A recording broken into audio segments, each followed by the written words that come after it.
일본이 강제징용 배상과 관련해 우리 정부에 제안한 제3국 중재위원회 구성에 대해 답변을 요구한 시한이 오늘입니다. 청와대는 응하지 않겠다는 뜻을 밝혔지만 일본은 오늘 밤까지 기다려보겠다는 입장이어서 앞으로 어떤 추가 대응 조치를 내놓을지 주목됩니다. 취재기자 연결합니다. 조소영 기자. 네, 국제부입니다. 네, 청와대 공식 입장 표명이 있었음에도 불구하고 일본에서는 중재위 구성을 계속 요구하고 있다고요. 네, 오늘 일본 정부의 정례 브리핑에서도 관련 언급이 나왔습니다.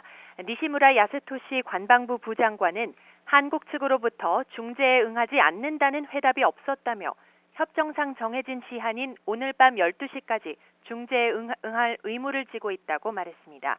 이어 일본 정부는 한국이 중재에 응하도록 계속해서 강하게 요구해 나갈 생각이라고 덧붙였습니다. 한국이 중재위 구성을 끝내 거부할 경우 어떤 대응을 할지에 대해선 답변을 피했는데요. 일본 정부는 앞서 자국 기업의 이익을 보호하기 위해 모든 선택지를 두고 대응하겠다고 강조했습니다. 이와 함께 반도체 소재 수출 규제와 관련해서도 강경한 태도를 유지하고 있습니다. 우리 정부가 요구한 한일 국장급 추가 실무 협의를 거부하기로 했다는 일본 언론 보도가 나왔는데요. 지난 12일 열린 과장급 실무회의에서 진실 공방이 벌어지면서 일본 정부는 양국 신뢰 관계가 무너진 상태에서 회의 개최가 어렵다고 판단했다는 내용입니다. 네, 그런데 일본에서는 중재위를 협정에 따른 의무다 이렇게 주장하고 있는데 이건 무슨 얘기인가요? 네, 일본은 1965년 체결된 한일 청구권 협정 3조에 근거해 제3국 중재위 설치를 제안하고 우리 정부의 답변 시한을 오늘로 제시한 겁니다. 해석과 이행 과정에서 한일 간 분쟁이 생겼을 때 외교적 협의나 양국의 직접 지명 중재위로 문제 해결이 안 될 경우 제3국이 참여해서 중재할 수 있다는 내용입니다. 물론 한일 양국의 동의를 거쳐야 하는데요. 우리 정부는 강제성 없는 조항으로 해석하고 있습니다.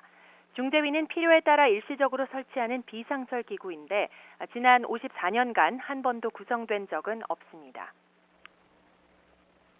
그렇다면 오늘을 기점으로 일본이 추가 보복에 나설지 주목되는데 네. 어떤 조치를 예상할 수 있을까요?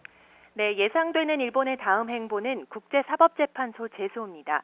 아베 정권은 그동안 한국이 중재위 구성을 수용하지 않으면 국제재판으로 가져갈 뜻을 내비쳤는데요.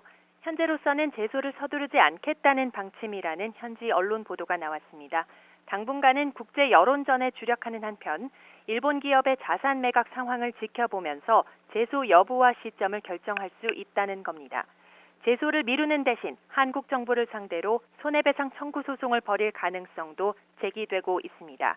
이렇게 여러 관측 속에 당장 오는 23일 열리는 WTO 일반 이사회에서 한일 간 치열한 외교전이 예상되는데요.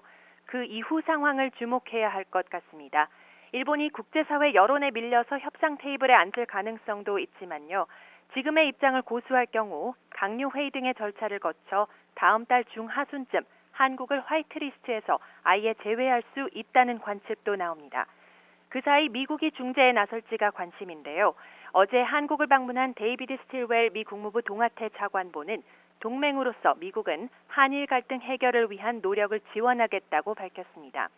다만 미국은 여전히 중재 역에는 신중한 입장이어서 향후 어떤 역할을 할지가 중요한 변수가 될 것으로 보입니다. 지금까지 국제부에서 YTN 조수연입니다.